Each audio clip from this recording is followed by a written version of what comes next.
Greetings and welcome back to the Archives. I'm your host, the Archivist. Every city has its secrets, its ghosts, but sometimes a secret isn't buried in a forgotten grave or hidden behind a brick wall. Sometimes it's a sound, a persistent, unending noise that echoes not in the ears, but in the heart of a community. For decades, one of New York City's most vibrant neighborhoods was haunted by such a noise. It was the sound of a question that wouldn't go away, the sound of a mother's grief, a father's relentless search. It was a roar of public anguish that stretched across the entire nation. Neighbors felt it, police heard it, but no one could find its source. They only knew it began on a spring morning in 1979, when a little boy turned a corner and vanished from the face of the earth. For 33 years, that noise was a mystery. Then, a phone call turned it into a whisper, a confession that would lead police to a single door. And what they found inside would finally answer the question that had plagued generations, leaving them, and the world, utterly speechless. To understand the silence that fell after the boy disappeared, you first have to understand the world he was born into. SoHo, in the late 1970s, was not the luxury shopping district it is today. It was a frontier, an artist's colony carved out of the cast-iron skeletons of abandoned warehouses. It was a village tucked into the sprawling chaos of lower Manhattan. Families knew each other. Kids played in the cobblestone streets, their parents calling to them from the windows of their sprawling, light-filled lofts. It was a community built on creativity, trust, and a shared sense of being pioneers in a forgotten part of the city. In the heart of this world lived the Patz family. Stanley, a professional photographer, Julie, a daycare provider, and their two young sons, Shira and 6-year-old Etan. Their loft on Prince Street was a home and a workplace, filled with the tools of art and the sounds of a young family. Etan was a bright, curious boy with a cascade of sandy blonde hair and a smile that could charm anyone. He was a quintessential New York kid, energetic and independent, eager to embrace the world. He loved trucks and superhero comics. He had a favorite blue corduroy cap and was a proud owner of a future flight captain pilot's wings pin. He was, by all accounts, a happy child, surrounded by love in a neighborhood that felt like one big, extended family. In this urban village, rites of passage were different. For Etan, the big one was on the horizon. He was finally old enough, his parents decided, to walk to the school bus stop by himself. It wasn't far, just 2 short blocks from their front door. It was a walk he had practiced, a journey he was desperate to make on his own. It was a symbol of his growing independence, a step into the world of the big kids. He had a brand new dollar bill clutched in his hand, a treasure he planned to use to buy a soda at the corner store, the bodega, to enjoy on the ride to school. May 25th, 1979, was the day. It was a Friday, the start of Memorial Day weekend. The air was filled with the promise of summer. Etan put on his favorite pilot-style jacket and his blue cap. He slung his tote bag, filled with toy cars, over his shoulder. He was ready. He was excited. At the door of their loft, he said goodbye to his mother, Julie. It was a moment thousands of parents experience every single day. A small letting go, a mix of pride and a flicker of anxiety. Julie watched him walk down the stairs and out onto Prince Street. He turned the corner, heading for the bus stop, and then he was gone. The first stirrings of unease began that afternoon. When Etan didn't come home from school at the usual time, Julie Patz wasn't immediately alarmed. Sometimes the bus was late. Sometimes a child might linger with a friend. She called the school, expecting a simple explanation. But the school's reply sent a jolt of ice through her veins. Etan had never made it to school that morning. He was marked absent. The journey of 2 blocks, a walk that should have taken mere minutes, had somehow been interrupted. Etan had never gotten on the bus. Panic set in. Julie called Stanley at the photo studio where he was working. He rushed home. They called the parents of Etan's friends, their neighbors, anyone who might have seen him. No one had. That small, familiar world of SoHo began to feel vast and menacing. As the afternoon sun began to dip, casting long shadows across the cobblestones, the terrifying reality sank in. Their son was missing. That evening, they called the New York City Police Department. The initial response was guided by the standard procedure of the time. In 1979, there was no Amber Alert, no national database for missing children. The prevailing assumption was that a missing child was likely a runaway or involved in a custody dispute. The concept of stranger abduction was a rare, almost unthinkable horror. But the detectives from the 5th Precinct who arrived at the Patz's loft quickly realized this was different. Etan was 6. He wasn't a runaway. He had vanished in broad daylight on a familiar street. What followed was one of the largest and most intense search operations the city had ever seen. The NYPD descended on SoHo in force. More than 100 officers, accompanied by police dogs, began a methodical grid-by-grid search of the neighborhood. They fanned out across the two-block path Etan was supposed to have walked. They peered into alleyways, checked the rooftops of the old warehouses, and began the arduous task of knocking on every door. The labyrinthine nature of the neighborhood, with its interconnected basements and hidden courtyards, made the task a nightmare. Every dark corner held a potential answer, but each one came up empty. Stanley Patz, a man accustomed to capturing images, now found himself at the center of a story he couldn't control. But he refused to be a passive victim. He took the one tool he knew how to wield, his camera, and turned it into a weapon in the fight to find his son. He had a collection of professional, vibrant photographs of Etan, not blurry family snapshots. These images, full of life and personality, were perfect for a poster. Stanley went to his darkroom and began printing them, hundreds of them. The face of his smiling, blonde-haired son soon appeared on lampposts, in shop windows, and on the walls of subway stations all across the city. Stanley gave his photos to the media, and soon, Etan's face was on the front page of newspapers and on television screens across the 5 boroughs. This was a revolutionary act. Before the Patz case, appeals for missing children were often sterile, relying on police sketch artists or grainy, impersonal photos. Stanley's approach was deeply personal. He wanted the world to see his son not as a statistic, but as a living, breathing child who was loved and desperately missed. He made Etan real to millions of people who had never met him. He humanized the search. The city responded. The search for Etan Patz became New York's cause. Volunteers joined the police, handing out flyers. The local news covered the search relentlessly. For days, helicopters hovered over lower Manhattan. The search expanded. Police drained water towers and searched subway tunnels. They interviewed hundreds of people, neighbors, shopkeepers, local workmen, and even known criminals in the area. But it was like chasing a ghost. Etan had simply ceased to exist somewhere between his front door and the school bus stop. Days turned into weeks. The massive police presence in SoHo began to scale back, but the search didn't end. For the Patz family, it became a permanent state of being. They never changed their phone number. They never moved from their loft on Prince Street. For decades, they lived in a state of suspended grief, waiting for a call that would bring their son home or, at the very least, give them an answer. The police investigation, too, settled in for the long haul, becoming a marathon of false leads and frustrating dead ends. The case file grew thicker and thicker, filled with thousands of tips from all over the world. Every few years, a new detective would inherit the boxes of files, and a new wave of hope would ripple through the family and the city, only to recede once more. As the years passed, the impact of Etan's disappearance began to ripple outward, far beyond the confines of New York City. His case became a cultural touchstone, a symbol of a lost age of innocence. Parents who had once let their children walk freely to the park or the corner store now held their hands a little tighter. The rules began to change. The sight of Etan's face, so widely circulated, became a catalyst for a national movement. In the early 1980s, a new and powerful idea emerged. What if the search for missing children could be brought into every home in America, every single morning? The idea was to put the faces of missing children on the side of milk cartons. It was a simple yet brilliant concept. The milk carton was a breakfast table staple, a guarantee of daily visibility in millions of households. Etan Patz was one of ACAT, the very first children whose face appeared on those cartons, alongside the haunting question, "Have you seen this child?" He, along with a handful of other tragic cases from that era, became the poster children for a generation of kids who were suddenly seen as vulnerable in a way they hadn't been before. The milk carton kids, as they came to be known, burned their way into the national consciousness. They were a daily reminder that the unthinkable could happen, not just in a big city, but anywhere. This newfound awareness fueled a powerful push for systemic change. In 1983, President Ronald Reagan, moved by Etan's story and others like it, declared May 25th, the anniversary of Etan's disappearance, as National Missing Children's Day.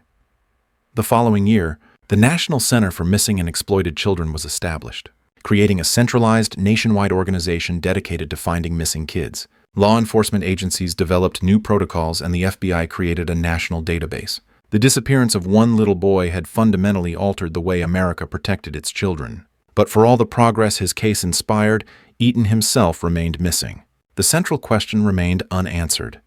Through the 1980s and 1990s, the investigation continued, but it was a journey through a hall of mirrors. Dozens of individuals were investigated, many of them troubled people who falsely confessed to get attention.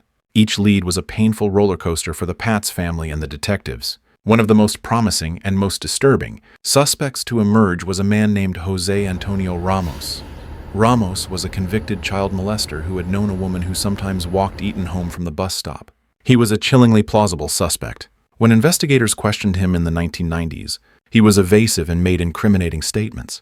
Though he never outright confessed to harming Etan, he taunted investigators, sending them cryptic drawings, one of which seemed to depict a boy being led into the New York subway system. The evidence against Ramos was entirely circumstantial. There was no physical proof linking him to Etan's disappearance. The Manhattan District Attorney's Office felt they couldn't secure a criminal conviction. But Stanley and Julie Patz were convinced Ramos was their son's killer. Frustrated by the lack of criminal charges, they took an extraordinary step. In 2001, they filed a civil lawsuit against Ramos for the wrongful death of their son. In a civil case, the burden of proof is lower than in a criminal trial. In 2004, a Manhattan judge found Jose Antonio Ramos legally responsible for Etan Patz's death. It was a victory of a sort. It was a legal acknowledgement of what the Patz family had long believed. But it wasn't a criminal conviction. It wasn't justice. Ramos remained in prison for other crimes, but the case of Etan Patz officially remained unsolved. For years, it seemed that this unsatisfying civil judgment would be the final word. The trail had gone cold. The noise had faded to a low hum, and then, in 2012, 33 years after Etan vanished, something shifted. The Manhattan District Attorney, Cyrus Vance Jr., announced he was formally reopening the investigation.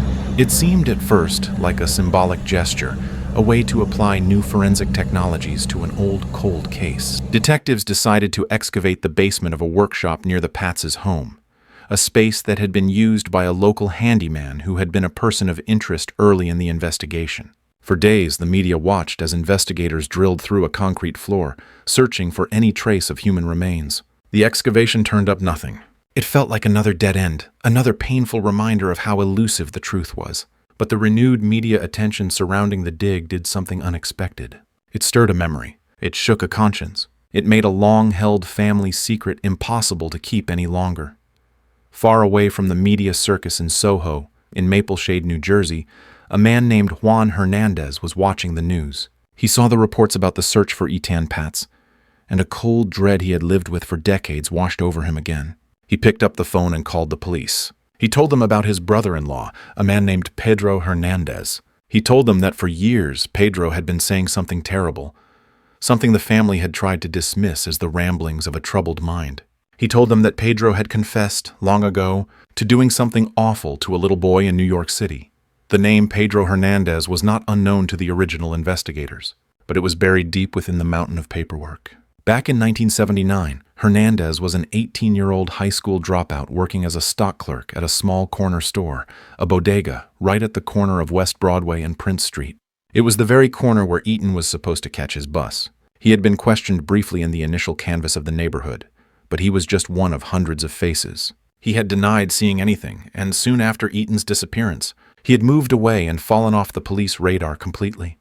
Now, armed with this stunning new tip, investigators from the NYPD's cold case squad drove to New Jersey to find him. They found Pedro Hernandez living a quiet, unassuming life. He was a 51-year-old married man with a daughter. He was on disability, described by his neighbors as a quiet, reclusive person.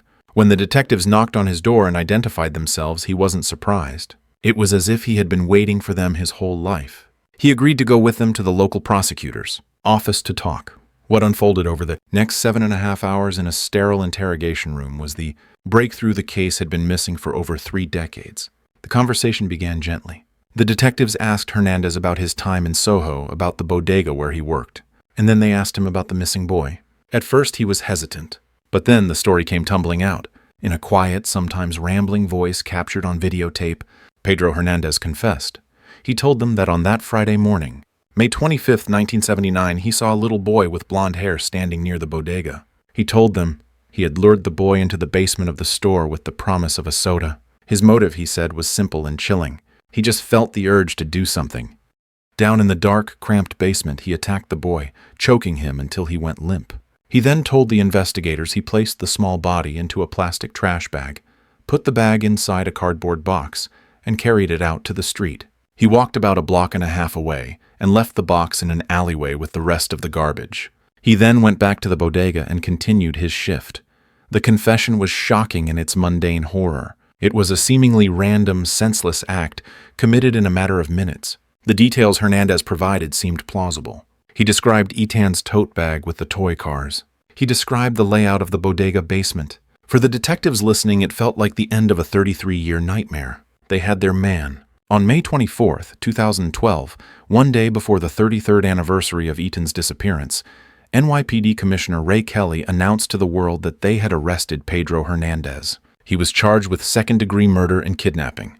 The mystery, it seemed, was finally solved, but the confession, as powerful as it was also deeply problematic. From the moment the arrest was announced, Hernandez's defense attorney declared that his client was mentally ill and that the confession was false, the product of a coerced interrogation playing on his client's psychological problems. The defense painted a picture of a man with a very low IQ, a man who had a history of hallucinations, and a diagnosed personality disorder that made him unable to distinguish between reality and fantasy. They argued that the detectives had fed him key details of the crime during the long interrogation and that Hernandez, desperate to please the authority figures in the room, had simply told them what he thought they wanted to hear. The prosecution, however, argued that the confession was rich with details that only the killer could have known, details that had never been made public. They also had the testimony of the family members and friends to whom Hernandez had allegedly confessed over the years. They portrayed him as a man burdened by a terrible secret, a secret that had finally come to light. The city was now faced with a difficult question. Was Pedro Hernandez a cold-blooded killer who had hidden in plain sight for decades? Or was he a mentally ill man, a scapegoat in a city desperate for closure? The stage was set for one of the most anticipated and emotionally charged trials in New York City history. In 2015, the trial of Pedro Hernandez began. The prosecution played the videotaped confession for the jury, a spellbinding and disturbing piece of evidence. They brought witnesses to the stand who testified that Hernandez had told them, years ago, that he had harmed a child in New York. One witness, a leader from his church group, recalled a tearful confession in the early 1980s. The defense countered by bringing in psychiatric experts who testified about Hernandez's mental state.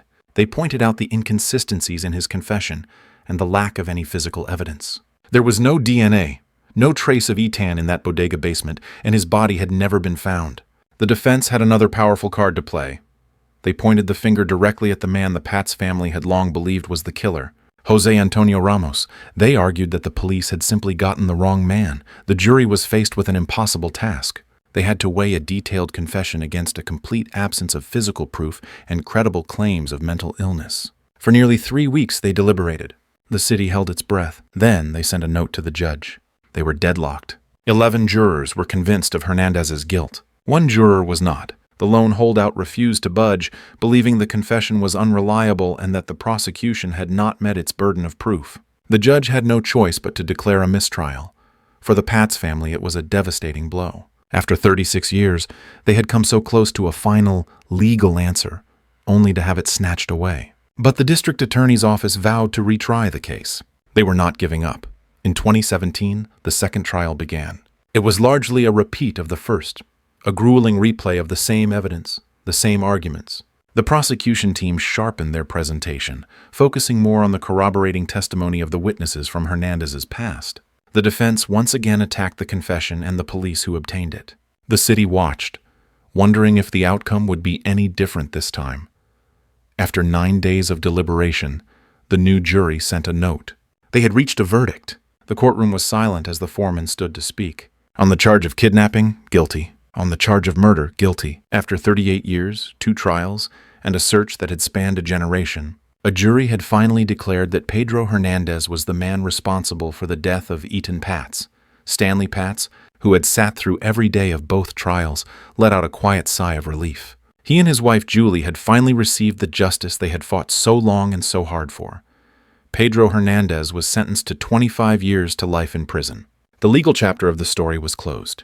But the case of Etan Patz has a legacy that extends far beyond the courtroom. He is the little boy who changed America. He is the reason parents now have conversations with their children about strangers that were once unimaginable.